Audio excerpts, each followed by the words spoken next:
of HKETO, Hong Kong Economic Trade Office Singapore, and HSBA, Hong Kong Singapore Business Association, to celebrate the 25th anniversary of Hong Kong Special Administrative Region.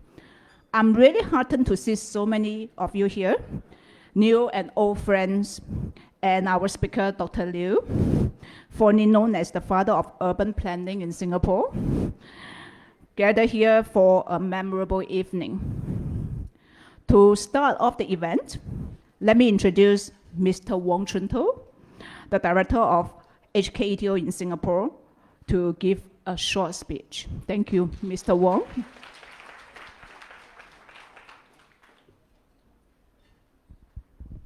Thank you, Mabel. Dr. Liu, Mr. Chiu, dear friends of Hong Kong, thank you very much for joining us tonight. This is another event which we celebrate the 25th anniversary of the Hong Kong Special Administrative Region, which we co-organize with the Hong Kong Singapore Business Association. We are very honored to have the chance to have Dr. Liu to have a sharing tonight. And just to give you a very brief update regarding Hong Kong, we just changed our inbound quarantine requirements. So starting from late September, there hasn't been any quarantine when overseas arrivals get into Hong Kong. Instead, there would be a 3 days medical surveillance period. And I know that many of you, many businesses in Singapore are very interested to know when will be the next step. We abolish the medical surveillance instead, and we have what we call the 0+0 arrangements. But as our chief executive have mentioned a few times during the past week, the abolishment of the hotel quarantine indeed is a very important step. So we need some time to analyze all the data, and our anti-COVID measures are all based on science. So I hope that, of course, we are heading to the direction of reopening, but I hope that all of us will have some more patience, and there are still a lot of opportunities in Hong Kong, which we will hear later tonight, and I hope that you enjoy this evening. Thank you.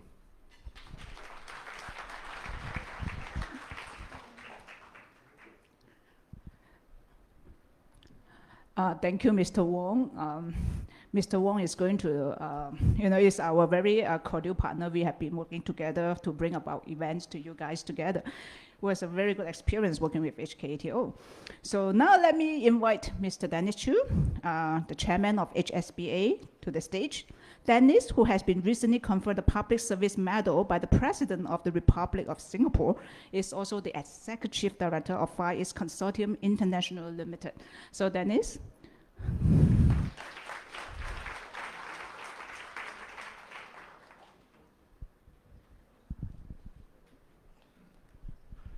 I can have 2 minutes, so don't worry. Good to see everyone. CT, Director of Hong Kong ETO Singapore, Dr. Liu, and guests, friends, and members.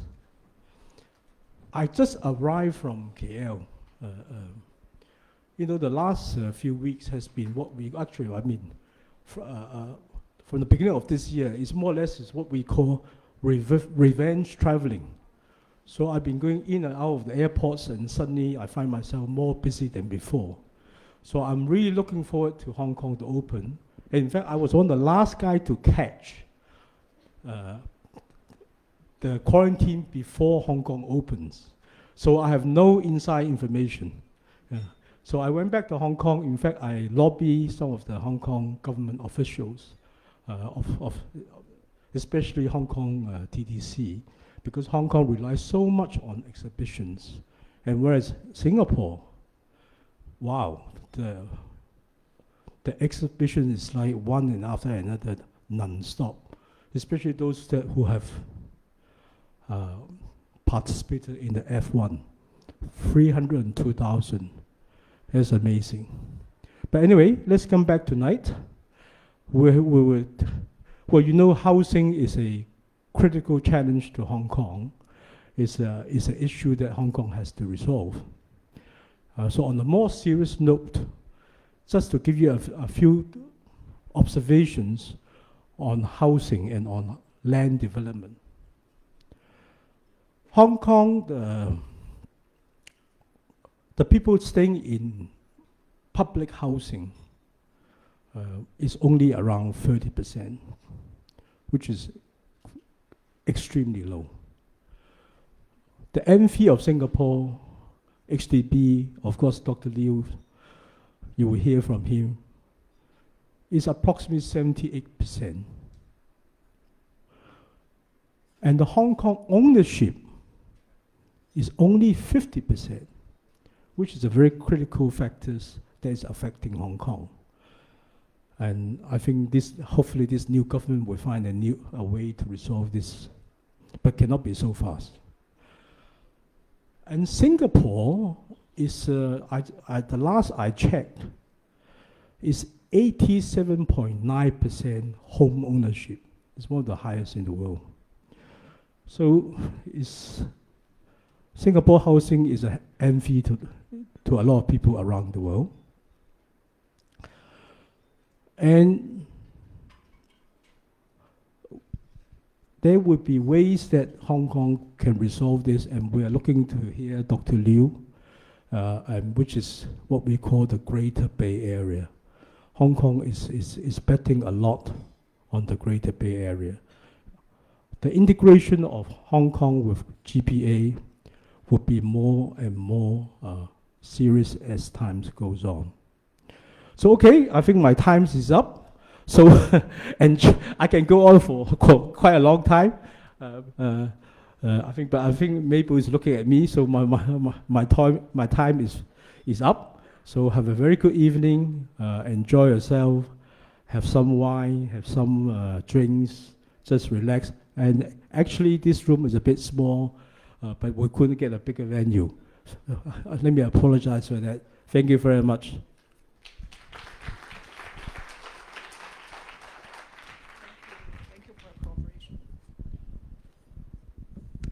Thank you, Dennis. Thank you very much. Yes, only 2 minutes given. So because we still have another guest from afar. So tonight we are also joined by Ms. Bernadette Lin virtually, the Secretary for Development, HKSAR. Ms. Lin has served in various bureaus and departments, including appointments as Deputy Secretary for Education in 2005, Deputy Secretary for Financial Services and the Treasury in 2008, Director of Lands in 2012, and Permanent Secretary for Development, Planning and Lands in 2017. So here we go. Chairman Chiu, Dr. Liu, distinguished guests, ladies and gentlemen, good evening to all of you in Singapore. It is my great pleasure to join you from Hong Kong through video message and to share with you some updates on what I would regard as exciting developments in Hong Kong. Hong Kong is a small, compact city, and maintaining a steady land supply to sustain growth is always at the top of our agenda. Please allow me to briefly take you through the locations of our business areas. While Central was our CBD for long, Kowloon East has been our second CBD for several years by now. You may have heard of Lantau, a big island in the southwestern part of Hong Kong where our international airport is. Back in 2018, we announced the Lantau Tomorrow Vision. This visionary development strategy, covering reclamation and formation of at least 1,000 hectares of new land off Lantau, will serve as one of our strategic growth areas and will support the establishment of our third CBD, providing 4 million square meters of commercial office gross floor area. Other than empowering both our niche businesses and emerging enterprises through creation of additional office space and diversified business opportunities, this massive area of newly reclaimed land will give us the opportunity and the mission to deliver a comprehensive blue-green infrastructure planning concept and to bring about more quality living and economic space in a sustainable, biodiverse, and attractive environment, with easy accessible mass public transport, open spaces, waterfront promenades, and entertainment facilities. And I'm sure all these will add much to the enjoyment of not just the local people, but also overseas talents coming to Hong Kong to live and work.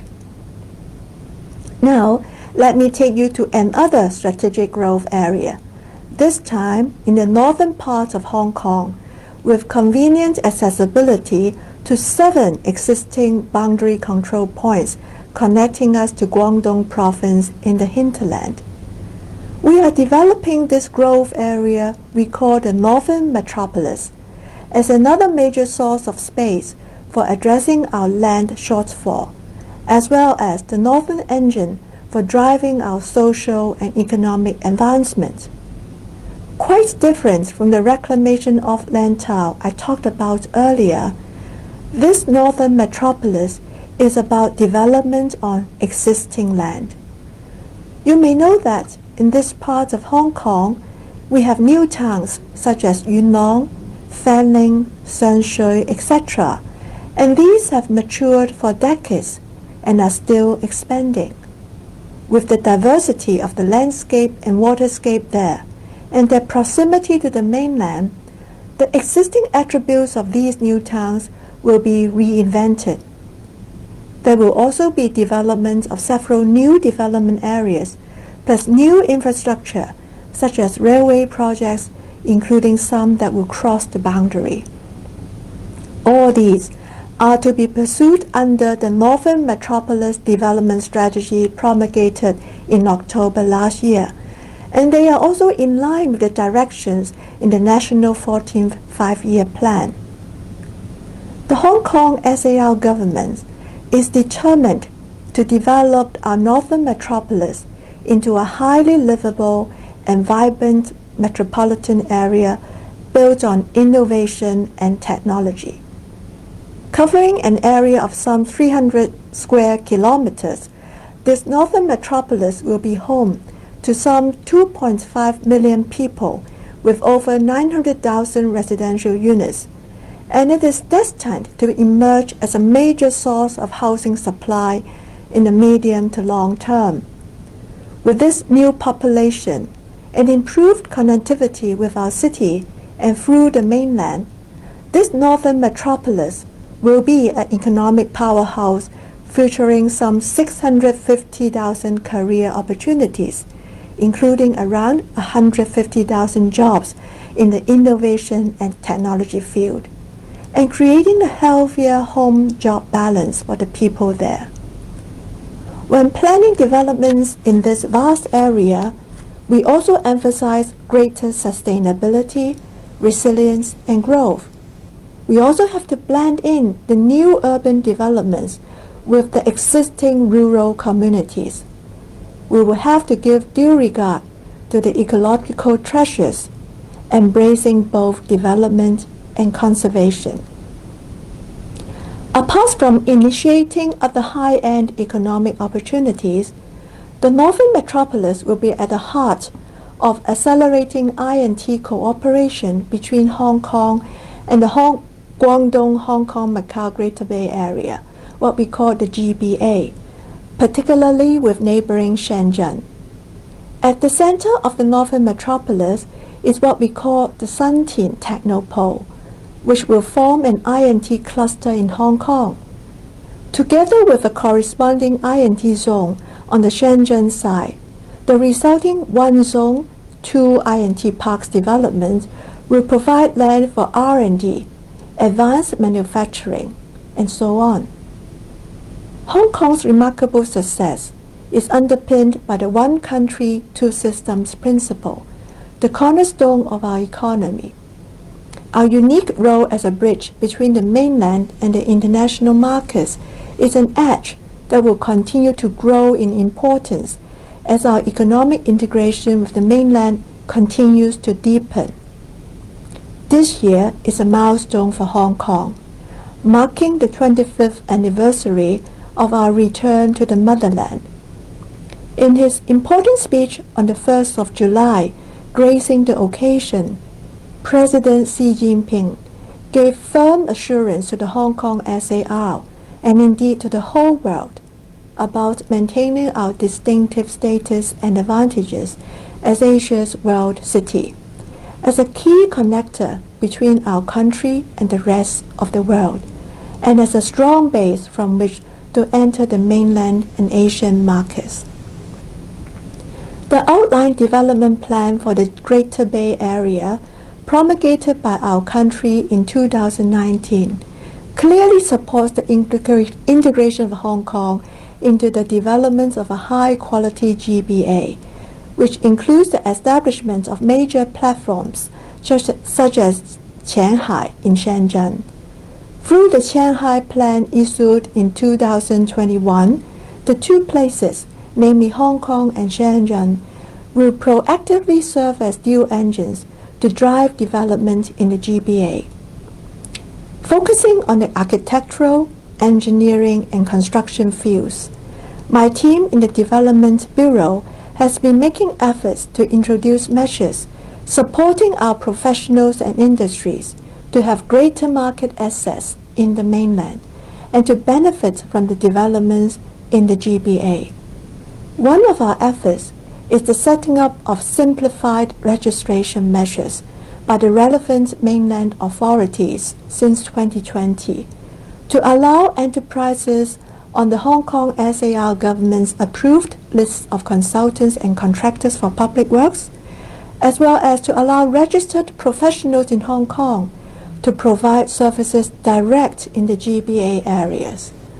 You will be pleased to note that by now, about 100 enterprises and 700 professionals have completed their registration in 9 mainland GBA cities.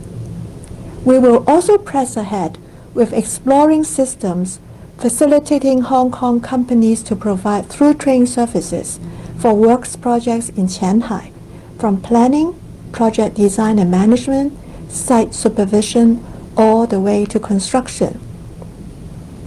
As the ideal gateway to tap the immense business potential in the GBA area, Hong Kong is well prepared to connect people, talents, entrepreneurs, capital, and economies by bringing them together to take part in and to benefit from our various development growth areas.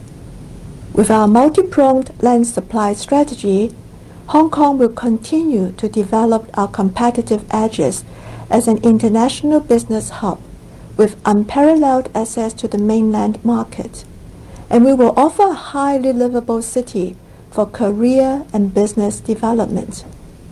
Speaking for myself, while sharing with you the Hong Kong story, I also look forward to learning from the many success stories of Singapore. After all, I firmly believe that healthy competition drives growth. Once again, thank you for having me with you all here tonight, and please do enjoy your evening.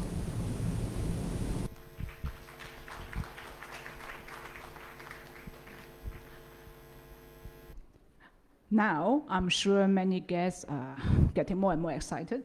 Okay, as Dr. Liu Thai Ker is going to share with us his presentation on urban planning. Dr. Liu is Moral's founding chairman and widely recognized as the architect of modern Singapore for his extensive contributions to the country's housing and urban landscape. I won't go on because it's going to take a long time to list out all his achievements and contributions. Dr. Liu, please.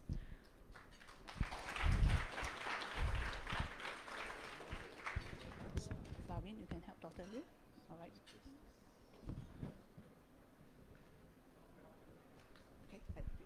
Okay. Good evening, ladies and gentlemen. Good evening. It's really my pleasure to be invited to give a talk on your 25th anniversary. Anyway, I'll do my best to share some of the Singapore experience. So this is me, Liu Thai Ker. I'm now the chairman of the Moral Architects and Planners. And since I left the government, I've worked in over 60 cities around the world.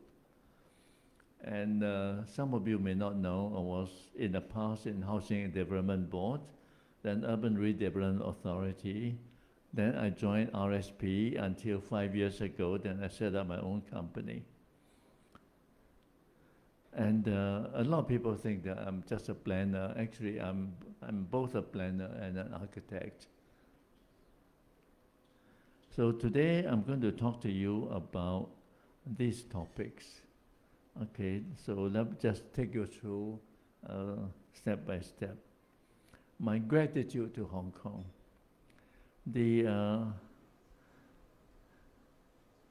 Sorry, keep repeating. Okay.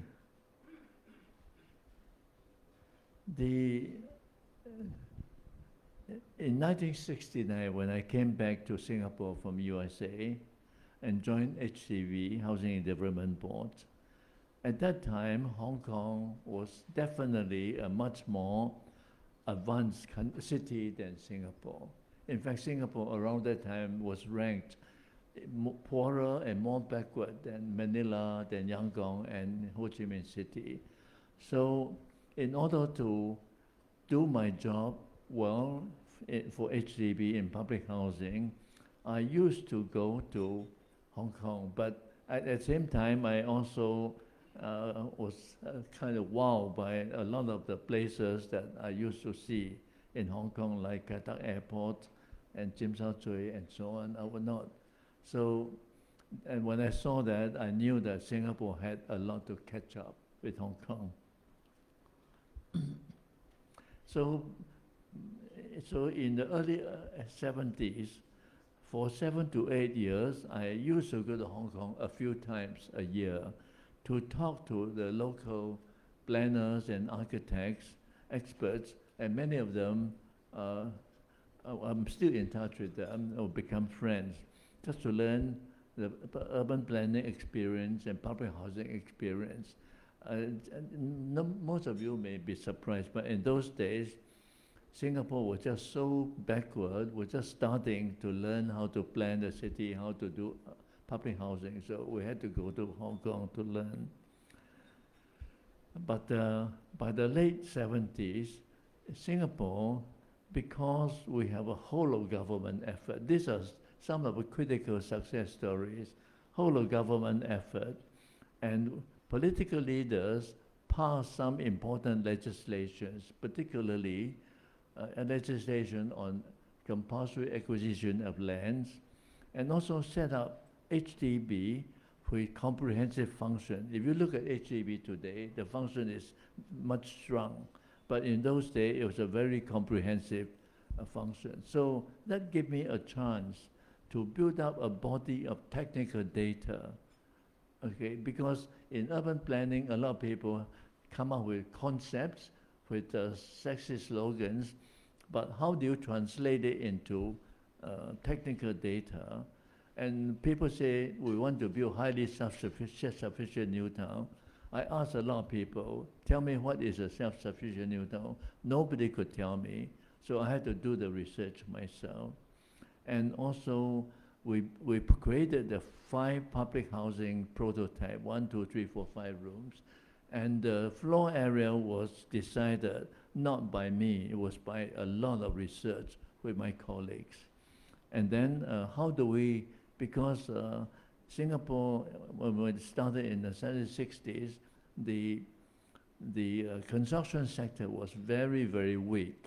So how can we accelerate, upgrade the contractors in order to accelerate the housing program to meet the demand?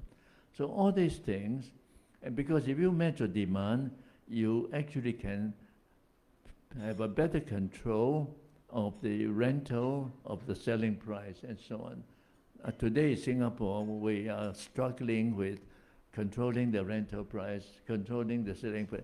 But in those days, this was, people think that I just go to HDB to design. No, this was part of my daily job to see how we can make sure we have enough supply to meet the demand in order to control the, not control rigidly, but regulate the gradual increase in rental and selling price. But behind that, there's a lot of colleagues helping me. Behind that, there was government policy to support what I needed to do. So this is a kind of, in a nutshell, the success, the critical factor for the success story of public housing. So because of that, because Hong Kong gave us a good kickstart, so I want to emphasize tonight that we're thankful to Hong Kong to help us have a kickstart to achieve our goal to house the nation. Now, what did we do? I just quickly tell you what we did in Singapore. Kampong, many of you know, is a Malay word for village. So in Singapore, we used to be just a big village, and then now we become a metropolis. So in 1960, Singapore could be described by these three words: dilapidated, poor, and backward. But these are just my words. I have to show some photo to prove it to you. Okay. In 1960, out of 1.6 million people, 3 out of every 4 persons lived in this housing. And one of my regrets is that I never kept any one of this. If I can keep like 5 to 10 hectares of those today and show the younger Singaporeans, they would be much more appreciative. This is my regret. But in those days, 3 out of 4 people live in this environment. And also, the famous Shenton Way in those days, besides the triangular building in front, that's Fullerton Hotel, but in those days, it was the post office. Behind that was just a slum area.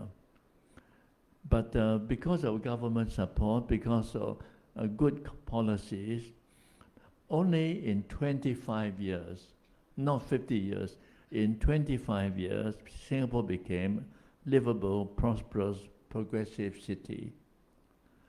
Because the public housing, from the squatter, it becomes this. This is in Bishan.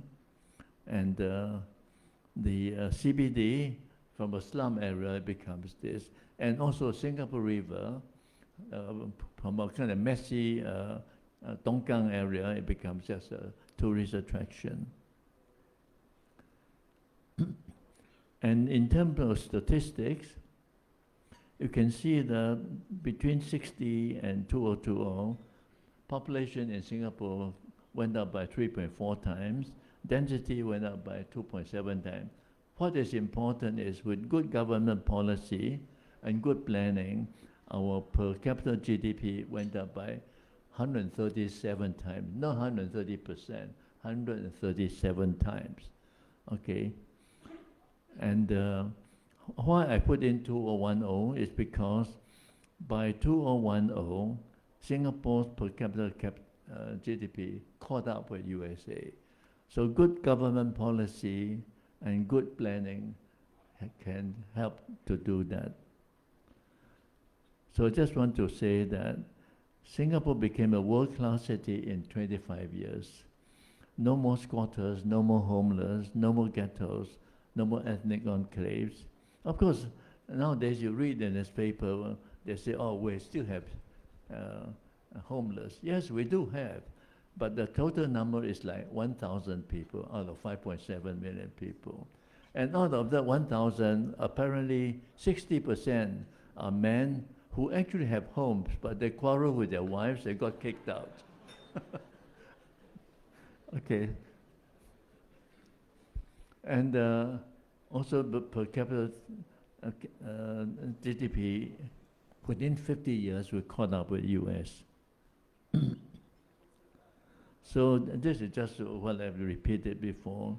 Government policy, good planning, plus good public housing. Any city, actually, the story I told you is not just to boast of our achievement. It's to give you encouragement that any city in the world can make the same transformation if you get the things done right. So let me just go through public housing in a little bit more detail. So this is also very rare in the world. We only have one public housing policy. In many cities, they have several, one for the poorest, one for the less poor, but we only have one, so that we can mix them all together. That's why in Singapore, we don't have ghettos. Okay, you have a better integration of socio-economic group, better integration of the ethnic groups, and also one government agencies, HDB. So you actually collect a lot of information. You understand all aspects of housing problem. You can solve it. This is also very rare. In many other cities, they have different government housing agencies, and they actually do things in conflict with each other. That's not productive.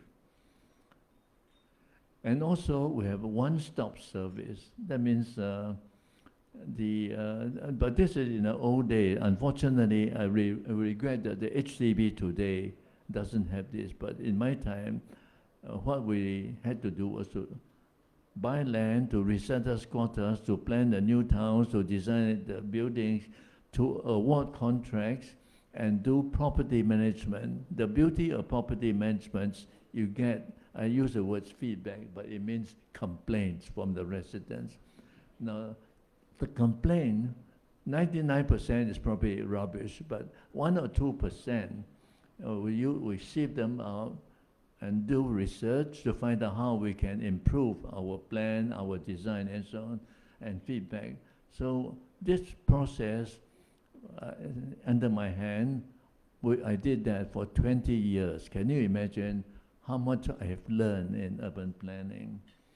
Okay. So I would say that the urban planning, most people think that it's just to draw some sexy-looking, colorful picture on a piece of paper. It's not. You need to use a lot of brain. In fact, I tell people that I'm only 48 years because as an old-fashioned Chinese, I read the words from the right to left, so it's 48. But why do I look so old as a 48? Because I worked very hard to find out what are the solid skill I had to acquire through working in HDB and URA. Okay, so, and we don't just tackle symptoms, we tackle the causes. Okay, and after we understand the causes, we form a long-term solution, not just solution for that tiny problem. So these are not exaggerated. All these things actually happen. All these things, because it actually happened, it helps the rapid transformation of Singapore. So we also respect the science. In fact, I often tell people that urban planning, the key job is to design a machine for living. So if you want to design a machine, you know that you have to know what are the machine parts, the size of the machine parts, how many parts, and when you put them correctly. I treat urban planning like designing a machine with a lot of precision. That's how you can move forward. And we don't just design housing, we also put in shops, factories, facilities, and so on, swimming pool, and so on. And also, a lot of people don't realize that one of my big contributions to Singapore is to resettle 300,000 squatter families. So this is part of the public housing job. So, if you look at the map of Singapore, the darker colors are the new towns that I planned. The lighter ones are the new towns planned after I left 33 years ago. Next, we come to talk about urban planning in Singapore.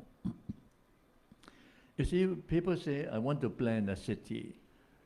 And when I first came back to Singapore, Everybody told me that in HDB we plan new towns, we plan neighborhoods.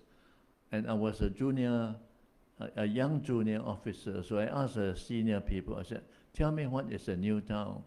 Nobody could tell me. Tell me what is a neighborhood. Nobody could tell me. That's how I told myself I must do research. And actually, until today, if you say I'm planning a city, what is a city? Nobody can tell you. What is a CBD? Nobody can tell you. That's why urban planning is so badly done in many parts of the world. But this diagram of city is not something I drew up in half an hour. It took me many years of research to work out this diagram. And below the diagram, you have the region. That's why Singapore will have 5 regions. Below the region, then you have new towns. And before the new town, you have neighborhoods. And below the neighborhood, I have the precinct. Precinct is a term I think only used in Singapore, not anywhere else in the world. And each one of these have very much detailed specifications. That's a Singapore story. I just want to share with you. Nothing comes easy.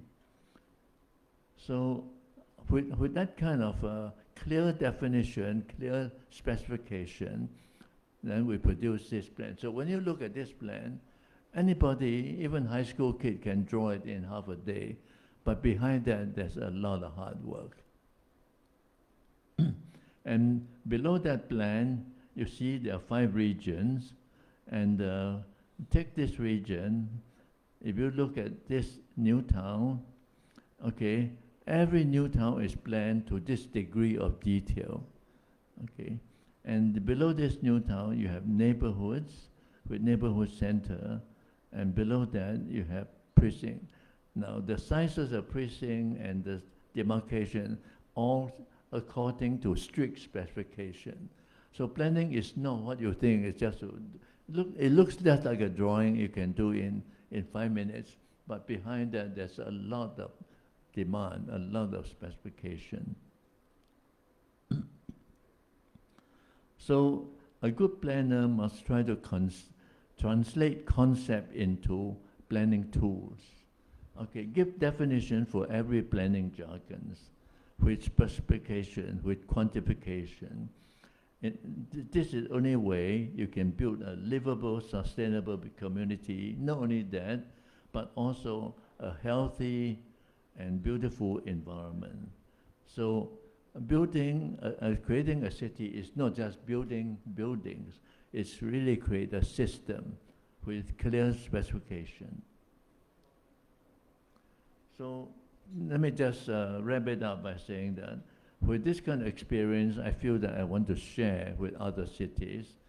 So this one, I plan many cities around the world, but mainly in China.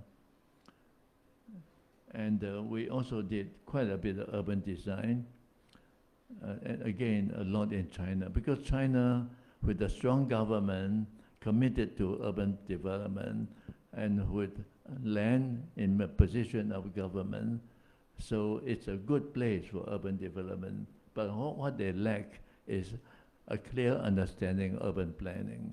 So I find that it's a good opportunity for me to go there.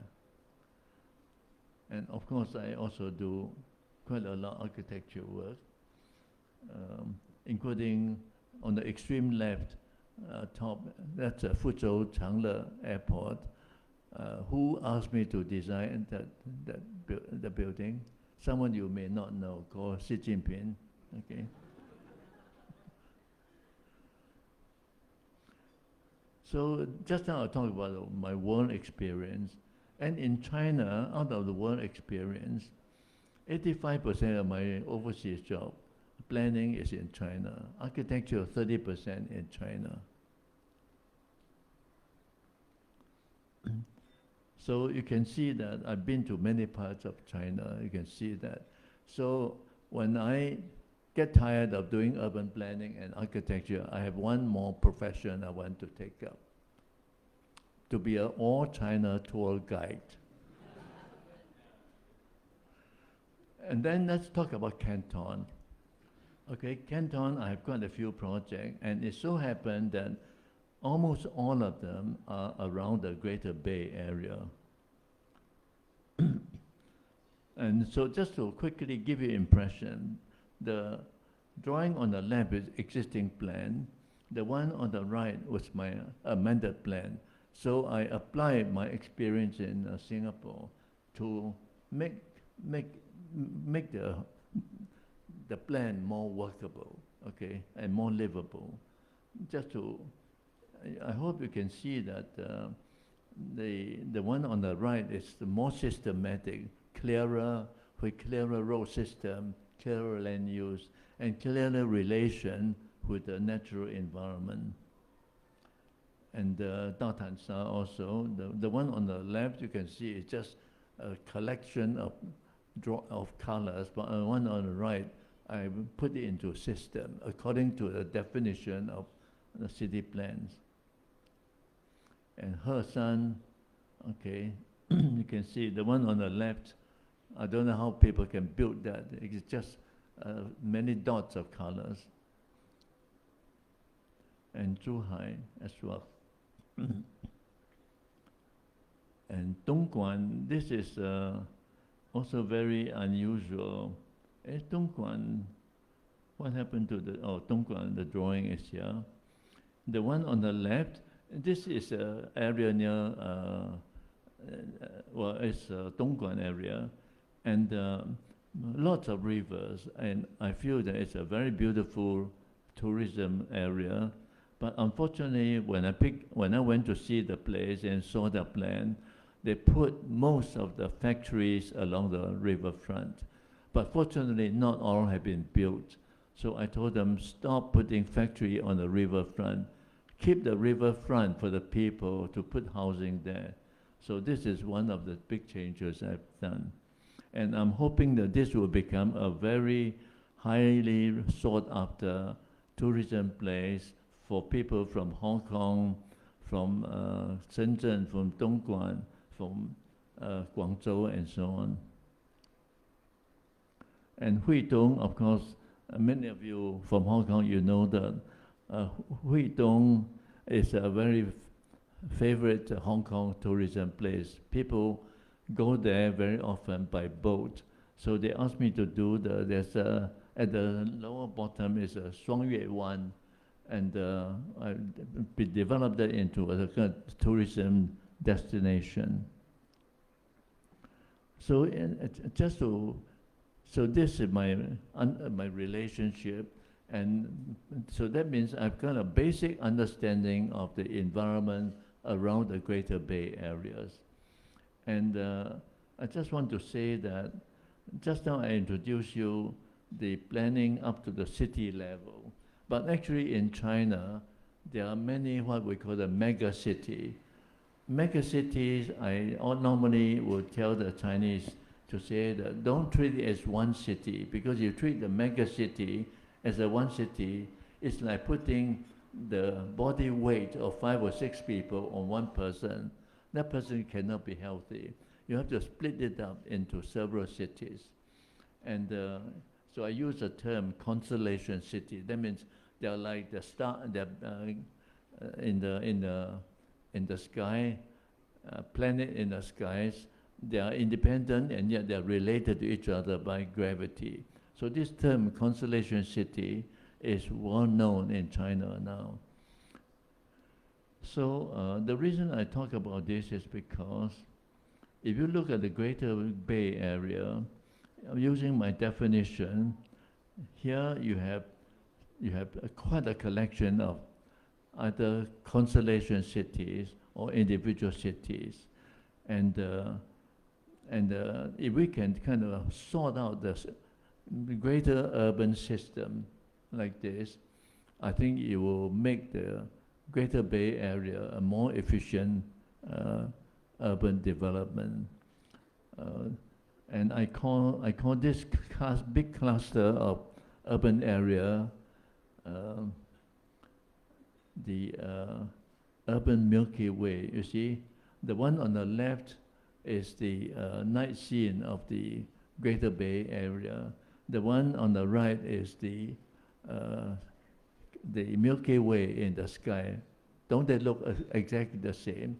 So I'm hoping that the Greater Bay Area don't treat them as individual urban centers, treat them as one big urban Milky Way and try to relate them very carefully. And that will make this a very powerful urban development.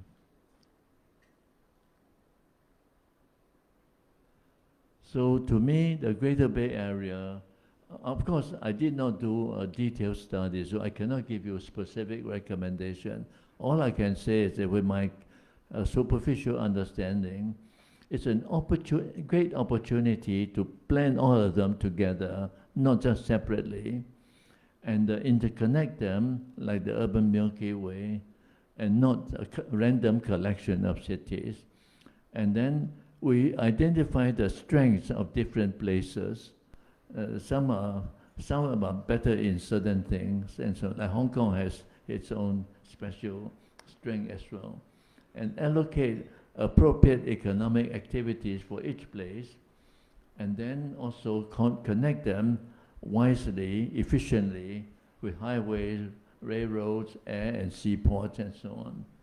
So if we can do that and greatly upgrade the urban function of the Greater Bay Area, I feel that it can be comparable to the Yangtze River urban belt as well.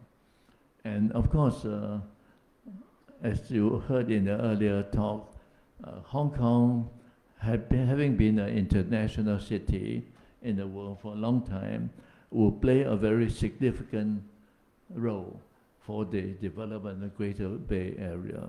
So I'm just saying this as encouragement, but at the same time to say that for Greater Bay Area to be really meaningful, don't treat them as a collection of separate units. Try to have an overall plan to make it to the kind of, there's a saying that unity is strength. So put them all together, consider them together. Okay, that's all for tonight. And this is a painting of by my father, 1967, National Day. Thank you. And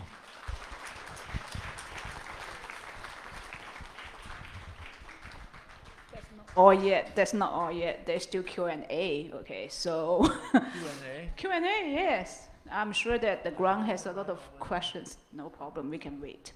All right, maybe I should just start off the Q&A. One question. You are well respected by a lot of us, as I can see today. But I'm sure that you have upset a lot of people too by seizing their land to redevelop the land into HDB area, such as Trust Street. You were responsible for that, right? So taking away people's shops. The what? Taking away people's shops, you know, evicted them, make them live elsewhere, give a compensation of, you know, yeah. So how did you deal with it? Was it a difficult situation? I would say that for the good of Singapore, we had to do some of these things. To develop tourism, we need to keep the historical buildings. Now, so the landowner may suffer individually, but collectively, Singapore economy is booming. Our tourism business is also very good. And his business, because after we compensate the money to the landowner, if we can buy another piece of land to develop, the land value at that time may be low, but now it's much, much higher. So if you look at the big picture, we are not hurting, we're actually helping the developers. I hope I can convince all of you. Okay, I accept it. You did not hurt me, but yes, I'm aware of some people that may have this complaint. Feedback, yeah. So, okay, so second question. Nowadays, with global warming, right? I mean, our temperature goes higher and higher.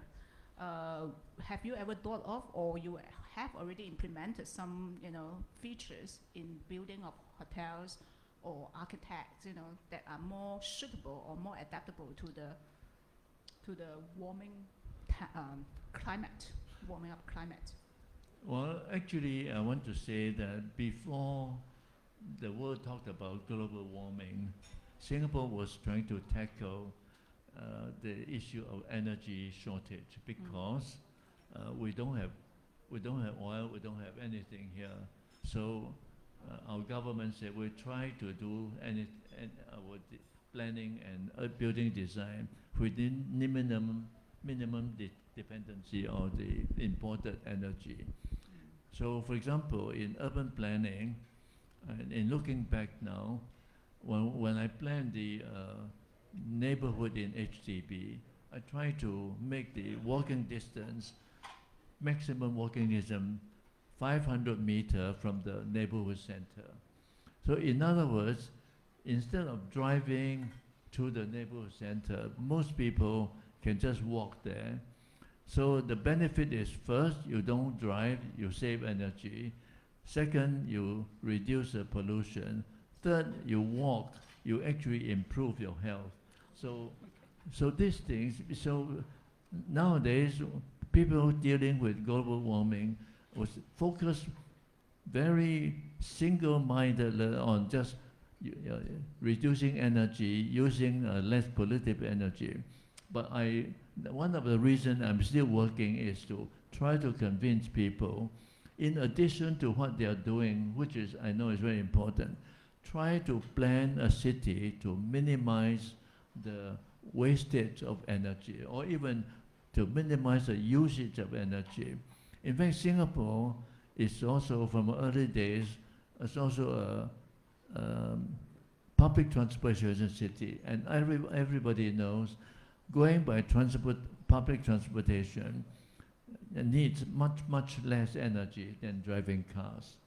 So all these things, and also in Singapore, despite the high density, you don't experience a lot of traffic jam. Traffic jam also burn up energy unnecessarily. So what I want, you give me an opportunity to kind of fat out stuff. And that is, yes, I support all the efforts to reduce, to use better energy for fuels, but we must really remember that a good plan can reduce the consumption of energy. That, to me, nobody talks about, and that's why I'm taking this opportunity to make my complaint. Okay, all right, thank you. Any question from any one of you? Okay, Jade.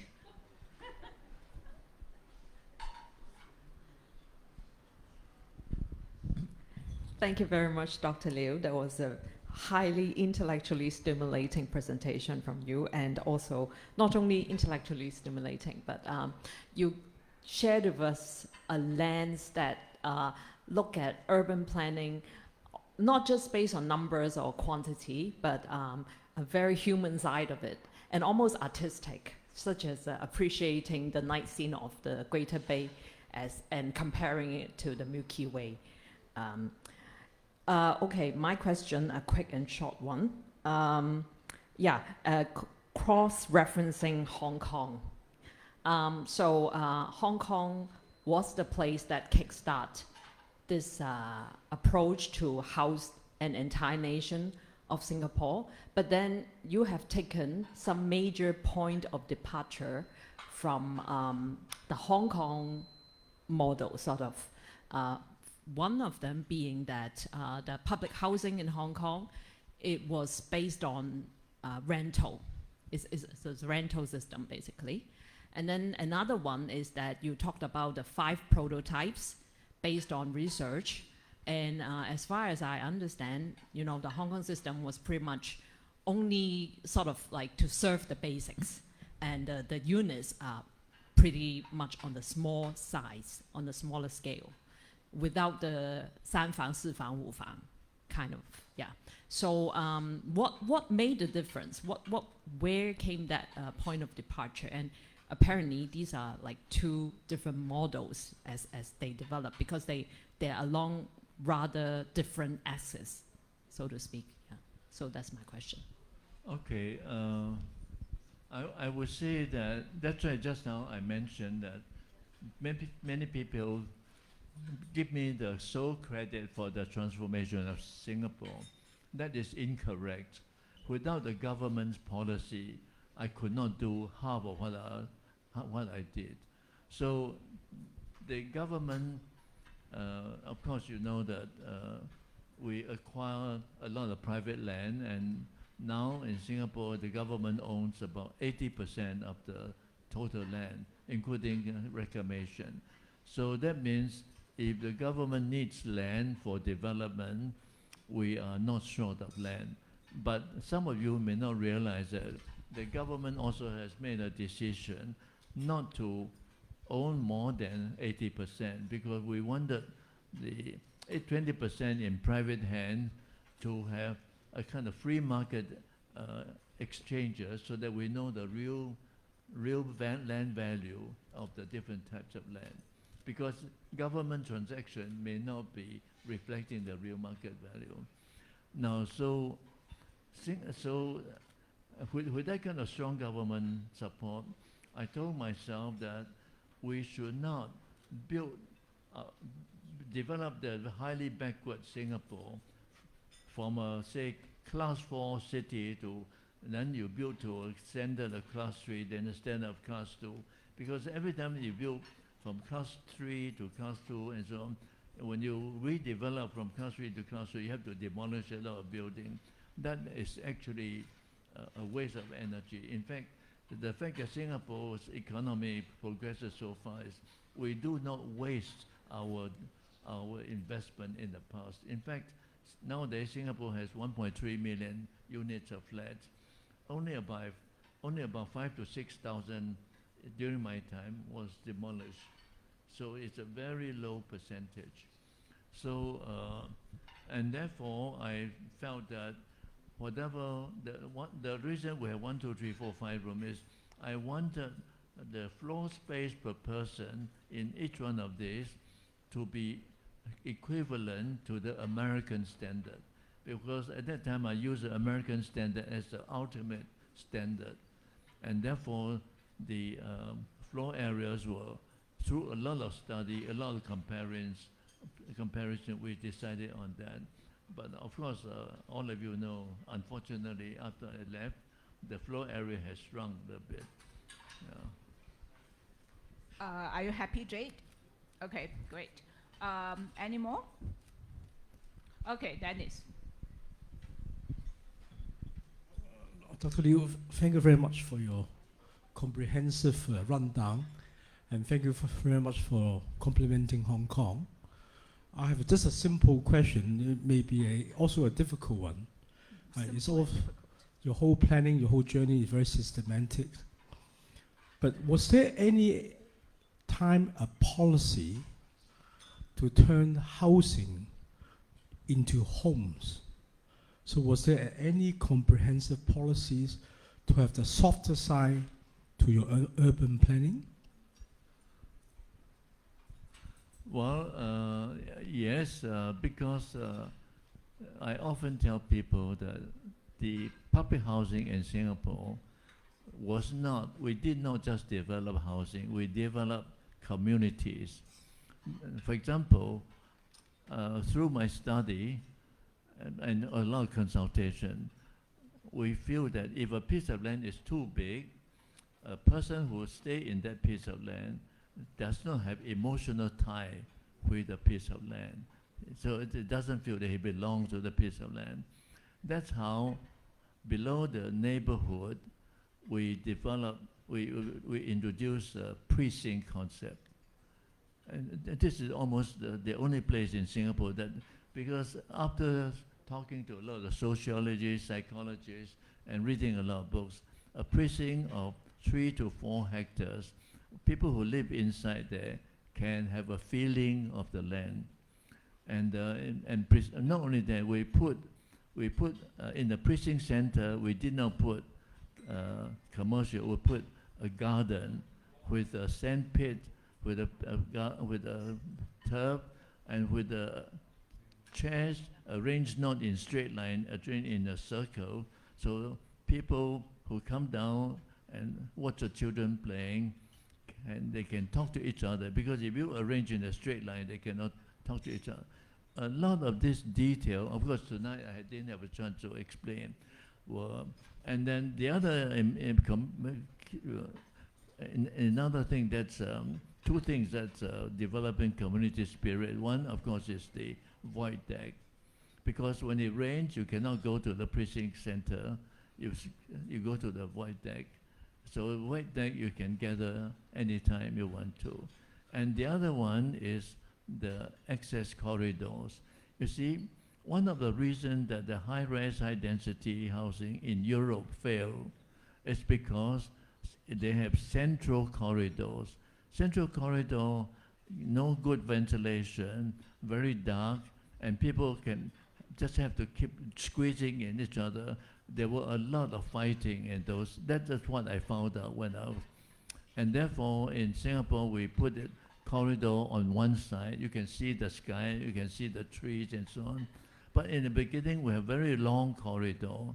When you have long corridor, you lose a sense of privacy. So I asked a sociologist, again, sociologists to say, well, what kind of corridor is the ideal length? So they told me a person who lives in a community can at most mix with up to 7 neighbors. So I cut the corridors into segments of 4 or 6 or 8, so that you are not living alone, you actually have neighbors. And also, I make the corridor not just a corridor to walk, but wider, so that people can sit there and talk to each other. So all these things were built into our public housing, okay? And that sense of community, I think. And how do I know? In fact, when I did all these things, I wasn't sure that I was on the right track until Singapore started to celebrate our 50th anniversary of independence. And then I realized that during that celebration of 50th year, a lot of the so-called celebration were organized precinct by precinct. So that means, so when I saw that, I was very happy that the concept actually worked very well. Thank you, Dr. Liu, very much. Thank you, Dr. Liu. I'm sure that you are hungry now, right? The what? You are hungry now, right? Are you? I'm hungry for food. I can smell the food. Precisely. So I wouldn't want to hold you back for too long, even though I'm sure that there's still a lot of questions from the floor, but maybe they can engage you privately. So I shall invite you to our table for a dinner. Oh, for our thanks. dinner. I've been wanting to do that. That's great. Thank you very much. Thank you, thank you. But before that, our chairman, Dennis, is going to present Dr. Liu with a token of appreciation. Oh, I still cannot eat. No, yes, just a little moment, yes, just a little bit. Very fast. It could be chocolate in it. Huh? Oh. 你开个旁边。Hi. You in the middle.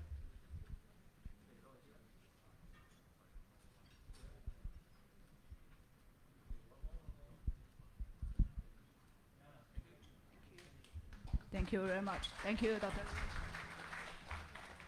This way.